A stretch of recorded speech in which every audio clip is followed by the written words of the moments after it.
आइए middle east की 5 बड़ी खबरों पर जल्दी जल्दी नजर डाल लेते हैं। कतर के बाद कौन से ताकतवर मुस्लिम देश को निशाना बनाएगा इजराइल? मिडिल ईस्ट में अब इस पर तहलका मचा हुआ है। वहीं यूएन में फिलिस्तीन को धड़ाधड़ मान्यता मिल रही है। कब जवाब देगा इजराइल? प्रधानमंत्री नेतन्याहू ने तारीख बताई है। इजराइल की फिलिस्तीन को कुचलने की बड़ी घोषणा और जिस तरीके से फिलिस्तीन को रिकॉग्निशन मिल रही है मान्यता के बीच सीधी धमकी भी हमास को दे रहे हैं इनाम। फिलिस्तीन को मान्यता दे रहे देशों पर इजरायली पीएम बेंजामिन नेतन्याहू भड़के हैं।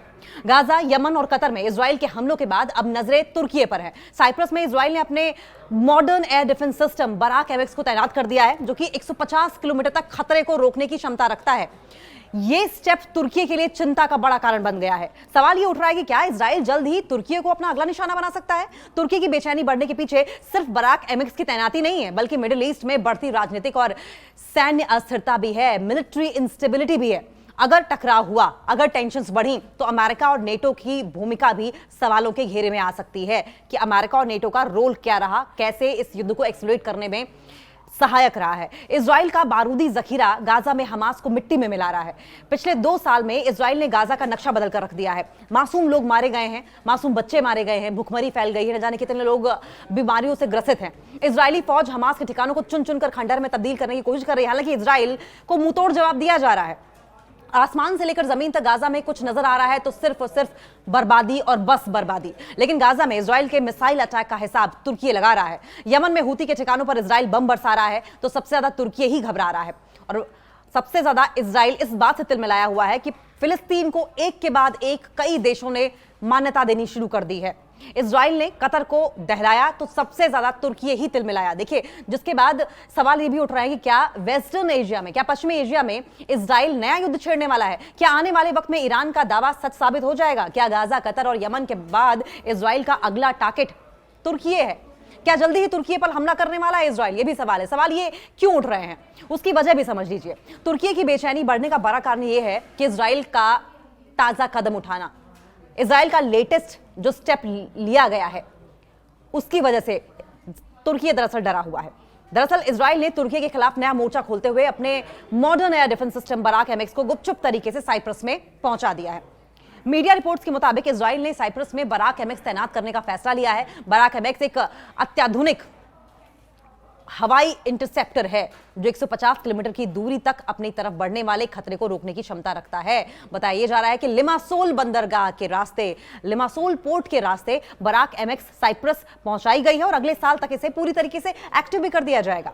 यह पहली बार नहीं है जब इजराइल ने साइप्रस को बराक एमएक्स की डिलीवरी की है। करीब 10 महीने पहले, यानी कि दिसंबर 2024 में भी यह बताया गया था कि साइप्रस को Israeli Barak MX air defence system की डिलीवरी मिली है। हालांकि उस समय भी इसकी ऑफिशियल कॉन्फर्मेशन नहीं हुई थी और अब एक बार फिर इस डिफेंस सिस्टम की दूसरी डिलीवरी भी साइप्रस को चुपचाप तरीके से कर दी गई है। अब जरा यह समझिए कि आखिर इजराइल के बराक एमएक्स को लेकर तुर्की की टेंशन क्यों बढ़ी हुई है।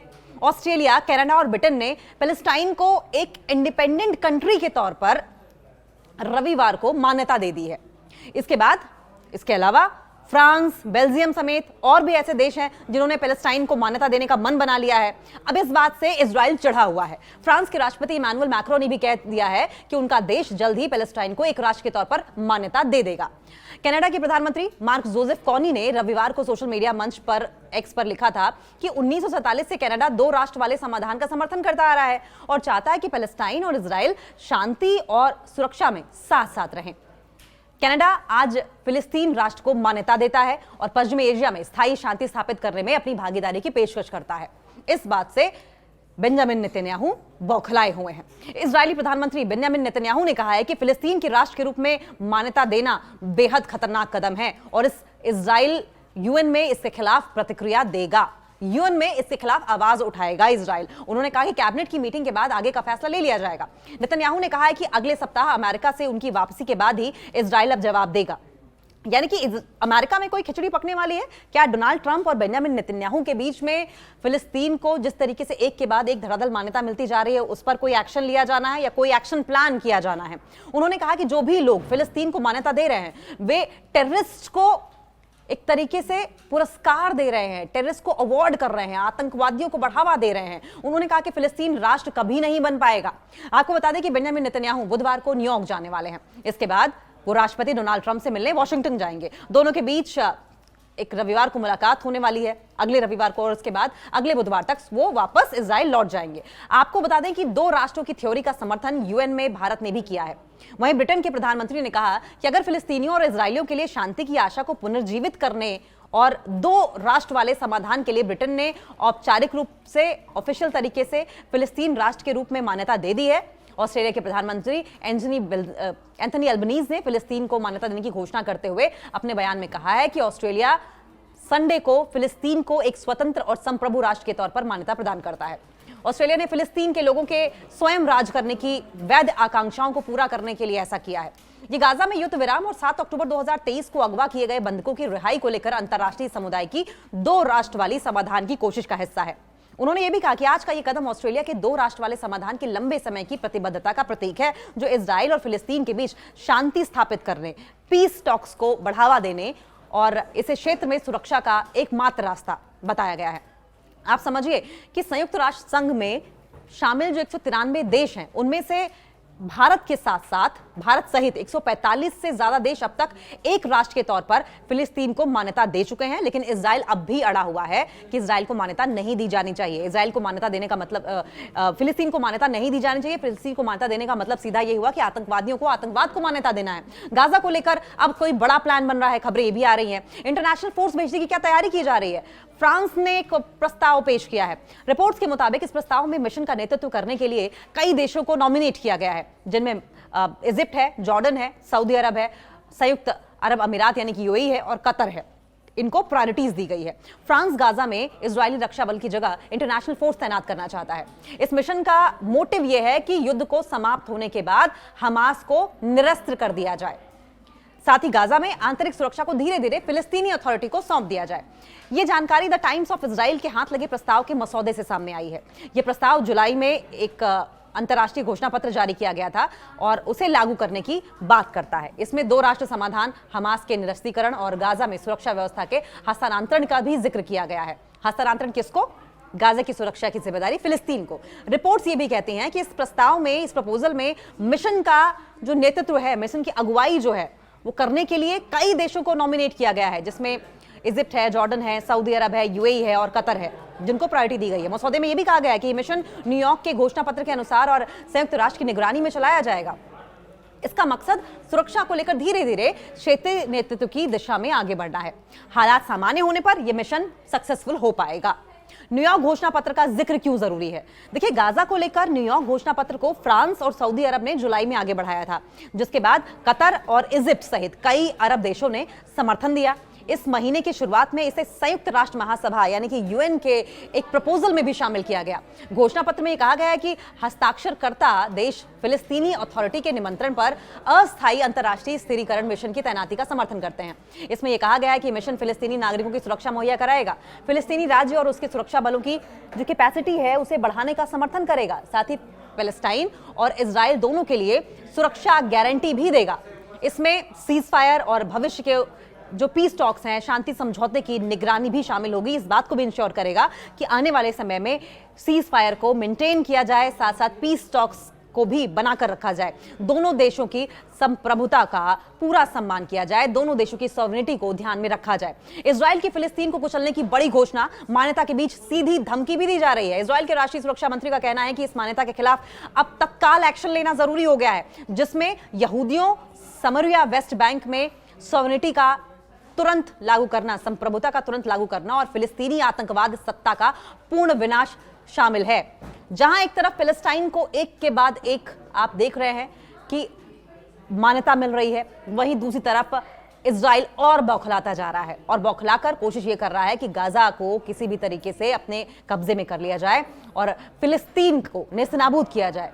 इजराइल के राष्ट्रीय सुरक्षा मंत्री इतमार बेन ग्वीर ने संडे को ब्रिटेन, कनाडा और ऑस्ट्रेलिया द्वारा फिलिस्तीन राज्य को ऑफिशियल तरीके से मान्यता देने की कड़ी निंदा की है। उन्होंने इसे टेररिस्ट को इनाम बताते हुए फिलिस्तीनी प्राधिकरण को कुचलने का आह्वान किया है।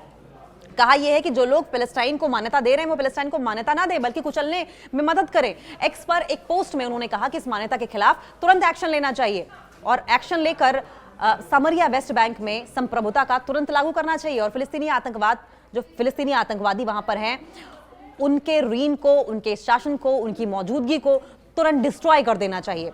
बेन गुविर ने यह भी कहा है कि मेरा इरादा आगामी सरकार बैठक में संप्रभु लागू करने के लिए एक प्रस्ताव पेश करने का है। स्काई न्यूज की रिपोर्ट्स के मुताबिक इजराइल के प्रधानमंत्री बेंजामिन नेतन्याहू ने इस स्टेप को बेतुका बताया है। आतंकवाद को इनाम करार देते हुए कहा है कि उनका देश यूरोप की राजनीतिक जरूरतें के चलते फिलिस्तीन राज्य का स्वागत करके आत्महत्या तो नहीं करेगा। प्रवक्ता शोश बद्रेशियन ने कहा है कि मीडिया रिपोर्ट्स में खबर यह आई है कि ब्रिटिश प्रधानमंत्री कीर स्टार्मर आज ब्रिटेन द्वारा फिलिस्तीनी राज्य को मान्यता दे रहे हैं, जिसे प्रधानमंत्री नेतन्याहू ने बेतुका और आतंकवाद के लिए इनाम बताया। अब सवाल यह है कि अगर एक के बाद एक लगातार देश पैलेस्टाइन को मान्यता देते रहेंगे तो जाहिर है कि पैलेस्टाइन का पलड़ा भारी रहेगा। अकेले इजराइल करेगा अभी तो क्या कर लेगा, ट्रंप के साथ भी मिलकर क्या कर लेगा, ये हालांकि आने वाला समय बताएगा। उनकी जो ट्रंप के साथ मीटिंग है उसके बाद पता चलेगा। बद्रेशियन ने आगे ये भी कहा है कि प्रधानमंत्री ने मेरे सामने एक बात क्लियर कर दी है कि उनका जो भी मैसेज है उन देशों के लिए है जो हमास द्वारा गाजा में पैदा की गई भयानक अराजकता को नजरअंदाज कर रहे हैं और इजराइल के लोगों, जिनमें हमारे सैनिकों के परिवार और हमास की कैद में अभी भी बंधक शामिल हैं, उनके लिए एक मैसेज है कि इजरायली लोग यूरोपीय पॉलिटिक्स की राजनीतिक जरूरतों के कारण आत्महत्या नहीं करेंगे। स्काई न्यूज के मुताबिक बद्रेशियन ने यह भी कहा है, इस बात की भी पुष्टि की है कि नेतन्याहू इस सप्ताह इसी हफ्ते संयुक्त राष्ट्र महासभा में भाग लेने के लिए न्यूयॉर्क जाएंगे। नेतन्याहू इसी हफ्ते यूएन जाएंगे, जहां कुछ देश फिलिस्तीन को मान्यता देने की घोषणा करेंगे। अब नेतन्याहू बार बार तमाम देशों को यह समझाने की कोशिश कर रहे हैं कि आप फिलिस्तीन को मान्यता देकर आतंकवादियों को मान्यता दे रहे हैं, आप फिलिस्तीन को मान्यता देकर हमास में आतंकवादियों का राज कायम कर रहे हैं, हमास को इनाम दे रहे हैं, आतंकवादियों को आप फैसिलिटेट कर रहे हैं, आतंकवादियों को आप अवार्ड कर रहे हैं, रिवॉर्ड कर रहे हैं, हमास को इनाम दे रहे हैं, फिलिस्तीनियों को मान्यता दे रहे हैं, और जो भी फिलिस्तीनी देश को मान्यता दे रहे हैं उन पर बेंजामिन नेतन्याहू भड़के हैं। इजरायली पीएम बेंजामिन नेतन्याहू की ओर से उन देशों पर सवालिया निशान खड़े किए गए हैं जिन्होंने पैलेस्टाइन पर उंगली उठाई है या फिर पैलेस्टाइन को मान्यता दी गई है उन पर उन्होंने उंगली उठाई है। आपको बता दें कि इसमें कौन कौन सी कंट्रीज है। इसमें यूके है, Britain, Australia, Canada, America, Israel के विरोध को दरकिनार करते हुए फिलिस्तीनी राष्ट्र को ऑफिशियल तरीके से, औपचारिक रूप से मान्यता देने की रविवार को पुष्टि की है। राष्ट्रमंडल में शामिल और इजराइल के लंबे समय से सहयोगी इन देशों की ये पहल गाजा में जिस तरीके से युद्ध जारी है उसमें इजराइल की हरकतों के प्रति जो गुस्सा बढ़ रहा है उसको दर्शाती है। इजराइल के प्रधानमंत्री बेंजामिन नेतन्याहू ने कहा है कि फिलिस्तीनी राष्ट्र की स्थापना नहीं होगी। वो अपनी तरफ से कह रहे हैं कि फिलिस्तीन को एक राष्ट्र के तौर पर हम स्टैब्लिश ही नहीं होने देंगे। उन्होंने विदेशी नेताओं पर हमास को इनाम देने का भी आरोप लगाया। उन्होंने कहा कि ऐसा नहीं होगा, जॉर्डन नदी के पश्चिम में फिलिस्तीनी राष्ट्र की स्थापना नहीं होगी। अब सवाल यह भी है कि क्या दबाव में थे ब्रिटिश प्रधानमंत्री? ब्रिटेन के प्रधानमंत्री कीर स्टार्मर इजराइल के खिलाफ कड़ा रुख नहीं अपनाने के लिए अपनी सत्तारूढ़ लेबर पार्टी में भारी दबाव का सामना कर रहे थे। अभी तक कीर स्टार्मर ने पैलेस्टाइन का समर्थन नहीं किया था, जिसकी वजह से वो प्रेशराइज किए जा रहे थे लगातार। सत्तारूढ़ जो उनकी इस वक्त पार्टी है, लेबर पार्टी, प्रेशराइज कर रही थी कि पैलेस्टाइन को आप रिकॉग्निशन दें, पैलेस्टाइन को मान्यता दें। और उसके बाद आखिरकार ब्रिटिश प्रधानमंत्री ने कहा कि इस कदम का उद्देश्य फिलिस्तीनियों और इजरायलियों के बीच में शांति की उम्मीदों को जिंदा रखना है। हालांकि उन्होंने कहा कि यह हमास के लिए कोई तोहफा नहीं है। जाहिर है कि कोई भी कंट्री आतंकवाद को, टेररिज्म को बढ़ावा नहीं देगी, इसलिए ये क्लैरिटी रखना कीर स्टार्मर की ओर से बहुत जरूरी भी था कि हम ना तो इजराइल के साथ हैं, ना ही हम पैलेस्टाइन के साथ हैं। हम जो शांति समझौता हो सकता है, शांति की बात दोनों देशों के बीच में हो सकती है, हम उसके हिमायती हैं। कीर स्टार्मर ने एक वीडियो संदेश में कहा है कि मैं शांति और द्विराष्ट्र समाधान की आशा को पुनर्जीवित करने के लिए इस महान देश के प्रधानमंत्री के रूप में स्पष्ट रूप से, बहुत एक क्लैरिटी के साथ ये कहता हूं कि ब्रिटेन ऑफिशियल तरीके से फिलिस्तीन राष्ट्र को मान्यता देता है। उन्होंने कहा कि हमने 75 साल से भी पहले इजराइल राष्ट्र को यहूदी लोगों की मातृभूमि के रूप में मान्यता दी थी। कीर स्टार्मर ये याद दिलाते हैं कि हम ही ने इजराइल को भी मान्यता दी थी और आज हम पैलेस्टाइन को मान्यता दे रहे हैं। आज हम उन 150 से ज्यादा देशों में शामिल हो गए हैं जो पैलेस्टाइन को एक कंट्री के तौर पर रिकॉग्नाइज करने को तैयार है। ये पैलेस्टाइन, ये फिलिस्तीनी और इजरायली लोगों के लिए एक बेहतर भविष्य की प्रतिज्ञा होगी। देखिए, जुलाई में स्टार्मर ने कहा था कि अगर इजराइल गाजा पट्टी में संघर्ष विराम के लिए सहमत नहीं होता है तो ब्रिटेन फिलिस्तीनी राष्ट्र को मान्यता देगा। इस सप्ताह यूएन काउंसिल में फ्रांस समेत और ज्यादा देशों के ऐसा करने की उम्मीद है। यानी कि फ्रांस तो कर ही सकता है, ब्रिटेन तो कर ही सकता है, और भी देश ऐसे हैं जो पैलेस्टाइन को एक कंट्री के तौर पर मान्यता दे सकते हैं यूएन महासभा में। ब्रिटेन की तरफ फ्रांस भी सुरक्षा परिषद के 5 स्थायी सदस्यों में शामिल है। ऑस्ट्रेलियाई प्रधानमंत्री एंथनी अल्बनीज ने अपने बयान में कहा है कि संडे को 3 देशों की ओर से की गई घोषणाएं द्विराष्ट्र समाधान को नई गति देंगी। और अंतर्राष्ट्रीय प्रयास का यह हिस्सा रहने वाली है। फिलिस्तीन के राष्ट्रपति महमूद अब्बास ने ब्रिटेन की घोषणा का स्वागत किया है। उन्होंने कहा है कि यह अंतर्राष्ट्रीय कानून के अनुरूप न्यायपूर्ण शांति कायम करने की दिशा में एक इंपॉर्टेंट और बहुत जरूरी कदम है। अमेरिका के विरोध के बावजूद ब्रिटेन ने अमेरिका के विरोध को दरकिनार करते हुए यह कदम उठाया। कुछ दिन पहले अमेरिकी राष्ट्रपति डोनाल्ड ट्रंप ने ब्रिटेन की यात्रा के दौरान इस योजना से असहमति जताई थी। इस योजना को लेकर वो खुश नहीं थे। ट्रंप ने कहा था कि इस मामले पर मैं प्रधानमंत्री स्टॉर्मर से अग्रीमेंट नहीं करता हूं, मैं डिसएग्री हूं, सहमत नहीं हूं। अमेरिका और इजराइल सरकार के साथ साथ विभिन्न आलोचकों ने इस योजना की निंदा करते हुए कहा कि यह हमास और आतंकवाद को बढ़ावा देगी। आलोचकों का यह भी तर्क है कि मान्यता देना, रिकॉग्निशन देना अनैतिक है और एक खोखला कदम है, क्योंकि फिलिस्तीनी लोग दो क्षेत्रों वेस्ट बैंक और गाजा में विभाजित हैं, जिनकी कोई मान्यता प्राप्त अंतर्राष्ट्रीय राजधानी है ही नहीं। पिछले 100 साल में पश्चिम एशिया की राजधानी में फ्रांस और ब्रिटेन की ऐतिहासिक भूमिका रही है। प्रथम विश्व युद्ध में ऑटोमन साम्राज्य की हार के बाद दोनों देशों ने इस क्षेत्र का विभाजन किया था और इस विभाजन के परिणाम स्वरूप तत्कालीन फिलिस्तीन पर, जो उस वक्त का फिलिस्तीन था, उस पर ब्रिटेन का शासन स्थापित हुआ था। ब्रिटेन ने ही 1970 में बेल्फोर घोषणा पत्र भी तैयार किया था, जिसमें यहूदी के लोगों के लिए एक देश की स्थापना का समर्थन किया गया था।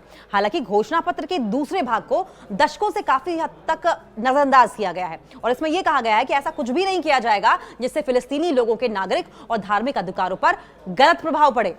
ब्रिटिश एक्सपर्ट्स की ओर से क्या कहा जा रहा है? लंदन में स्थित रॉयल यूनाइटेड सर्विसेज इंस्टीट्यूट में पश्चिम एशिया सुरक्षा के जो सीनियर अनुसंधान रिसर्चविद हैं बुरकू ओजेलिक, उनका यह कहना है कि फ्रांस और ब्रिटेन के लिए फिलिस्तीन को मान्यता देना महत्वपूर्ण है, क्योंकि पश्चिम एशिया में इन दोनों देशों की विरासत रही है।